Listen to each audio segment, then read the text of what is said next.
আজকে আমরা অত্যন্ত বিক্ষুব্ধ হয়ে রাজপথে নেমে আসতে বাধ্য হয়েছি। আমাদের কথাগুলো অত্যন্ত পরিষ্কার।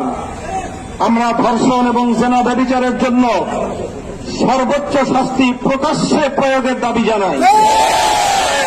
সরকার ইতিমধ্যে আংশিক দাবি পূরণের পরিবেশ নিশ্চিত করবার পদক্ষেপ নিয়েছে।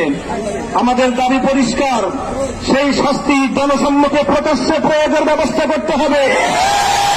যেন একটা ধর্ষণের শাস্তি, একটা ব্যভিচারের শাস্তি দেখবার পর সমস্ত লম্পটদের বুকের মধ্যে ভয়ের কম্পন তৈরি হয়ে যায়।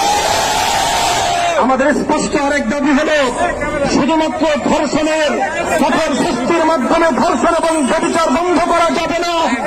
এর যে উৎসমুখগুলো রয়েছে সেই উৎসমুখগুলো বন্ধ করতে হবে। নারীকে অশ্লীলভাবে উপস্থাপন করবার সমস্ত পদক্ষেপ বন্ধ করতে হবে। মাদকের অবাধ সরবরাহ এবং বিক্রির ব্যবস্থা রুদ্ধ করতে হবে। নারীকে যারা অশ্লীলভাবে উপস্থাপন করছে, সিনেমার বিলবোর্ড, বিভিন্ন চলচ্চিত্রের পর্দা, নাটক এবং টেলিভিশনের পর্দার মাধ্যমে যারা নারীকে ভোগ্য পণ্য হিসেবে, ব্যবসার পণ্য হিসেবে উপস্থাপন করছে, তারা মাতৃজাতির কলঙ্ক করছে। আমরা একটা সময় পর্যন্ত দাবি জানাবো, সরকারকে বলবো, এই যে রাস্তাঘাটে বিভিন্ন বিলবোর্ড, বিভিন্ন ডিজিটাল অ্যাডভার্টাইজমেন্ট, বিভিন্ন সিনেমা হলগুলোতে, নাটকের নামে টেলিভিশনগুলোর পর্দায় নারীকে অশ্লীলভাবে উপস্থাপন করার এই প্রবণতা রোধ করুন, এই অপতৎপরতা বন্ধ করুন। একটা সময় পর্যন্ত আমরা দাবি জানাবো।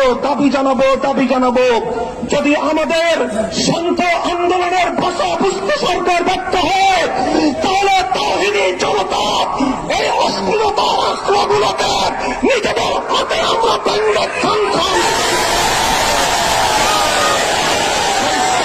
বলতে চাই। আজকে ইসলামপন্থী, ইসলাম বিরোধী নাস্তিক্যবাদের দোসরেরা তারা মামুর বাড়ির আবদার নিয়ে এসেছে। ওরা ধর্ষণ বন্ধ করতে চায় না। ওরা ধর্ষণ বিরোধী বিভিন্ন সংগ্রাম এবং বিভিন্ন সমাবেশের নামে রাজপথে প্রকাশ্যে নারী পুরুষ তারা অশ্লীল এবং যৌন আচরণের মাধ্যমে গোটা দেশ এবং জাতিকে কলঙ্কিত করার পরে তারা চালাচ্ছে। আরেকদিকে গোটা দেশে সিনেমা ব্যভিচার ধর্ষণের উস্কানি দেওয়ার জন্য অশ্লীলতার আখড়া সিনেমা হলগুলোকে উন্মুক্ত করে দেওয়া হচ্ছে।